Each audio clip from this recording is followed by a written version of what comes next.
بہار کے اندر ایک حدیث موجود ہے. اس حدیث کا مفہوم یہ ہے، ہم کوئی بھی نیکی کرتے ہیں، مثال کے طور پر ہم یہاں نماز پڑھنے آئے. اب نماز ایک بہت بڑی نیکی ہے. بعض اوقات شیطان انسان کے دل میں وسوسہ ڈالتا ہے، گاہ کا ٹائم ہو گیا ہے، فلاں مسئلہ ہے، بچوں کو لینے جانا ہے، بعد میں نماز پڑھنے کی.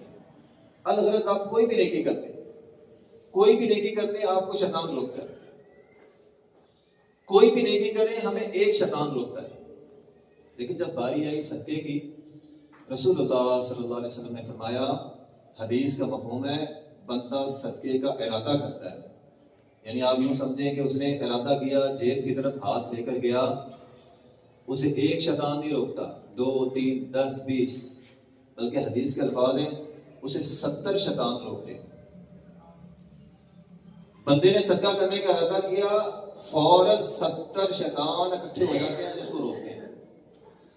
نبی علیہ السلام نے فرمایا اب وہ سوچتا ہے، وہ سوچ نہیں رہا، اس کا نفس، اس کا دل، اس کا ضمیر 70 شیطانوں کے ساتھ جھگڑا کر رہا ہے. اور یہ 70 کیوں آتے ہیں؟ کیونکہ شیطان کو پتہ ہے. اللہ تعالیٰ نے قرآن میں ارشاد فرمایا، یود المجرم لو یفتدی من عذاب یومئذ ببنی، آگے چل کر اللہ تعالیٰ فرماتے ہیں ومن فی الارض جميعا ثم ينجی.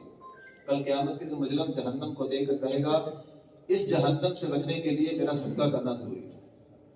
تو نبی علیہ السلام نے فرمایا جب وہ صدقہ کر دیتا ہے، گویا حدیث کا الفاظ ہے، گویا وہ 70 شیطانوں کے جبڑے چیرتا ہے. اس کا صدقہ 70 شیطانوں کے جبڑے چیرتا ہے.